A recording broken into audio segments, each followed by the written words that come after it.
Hello everybody, it's Kayla and here's my final project. I went with the book option just because it made more sense with the actual sequence of my photos, especially given some of the newer photos I've decided to incorporate in with the photos you've seen for my initial proposal. Originally I had my whole book formatted on Blurb's Book Right, but unfortunately, due to the time requirements, I just simply didn't have enough time to have the books sent to me. So I went with two different options. This is from MPix. I really like the quality of it. The cover looks a lot better compared to the one from Walgreens, but with their software, I couldn't actually figure out how to do full spread images. Here's an example. So the actual layout of the inside of my book is not what I was originally intending. So with that being said, we're actually not gonna look too much at this. But we will be looking at the book printed from Walgreens, which, you know, right off the bat, you can tell that the cover is not the best quality. There's some misalignment with the cover itself. It seems to be printed on like a canvasy material. It does wrap around the whole book.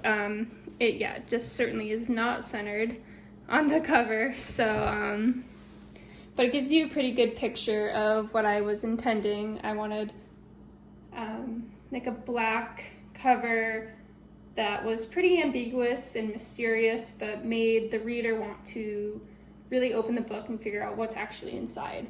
So we'll go ahead and dive in. So right off the bat, we get our first artifact, which is a pressed Queen Anne's lace. If you read a little bit into my statement, you'll understand a little bit more of my intentions of including these artifacts. And honestly, I thought they were kind of a clever way of adding more photos into the book that weren't actually printed in the book. You know, there's only so many edits you can really do in the span of 2 weeks. So also it was really inspired by my own sketchbooks, old like books that I've found in antique shops or thrift stores. But yeah, there's a few more in here, so we'll get to those.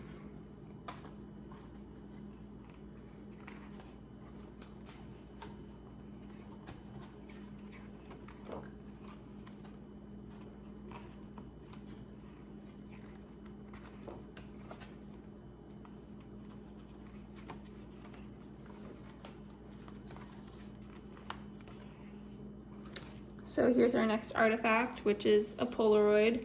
Originally, I had intended to include this photo in the book.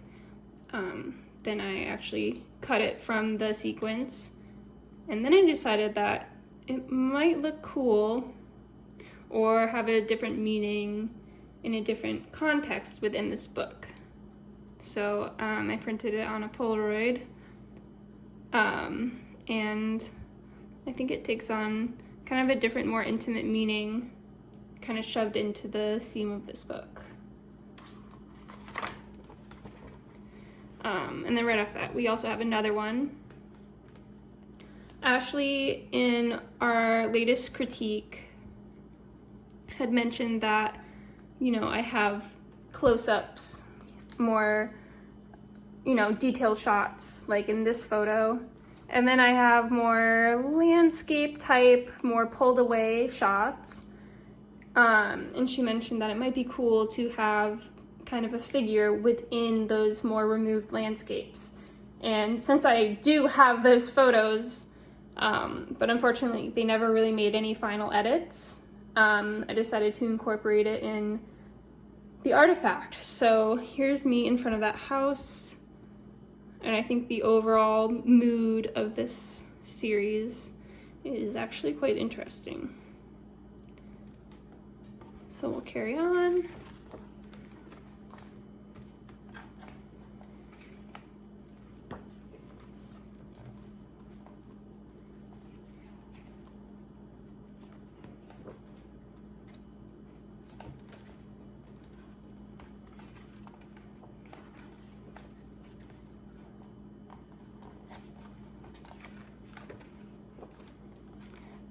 And here's kind of the weirder of the artifacts. It's actually a lock of my own hair. And again, in my statements, I mentioned how locks of hair were a common memento starting kind of in the Victorian period. It was really popular. And, you know, maybe you would give it to your significant other or your crush, or even like friends would give locks of hair to each other, or you would even have locks of hair from deceased relatives as they would be turned into mourning jewelry. It's just like a way of having a piece of somebody. So I've decided to actually include a piece of myself within this series.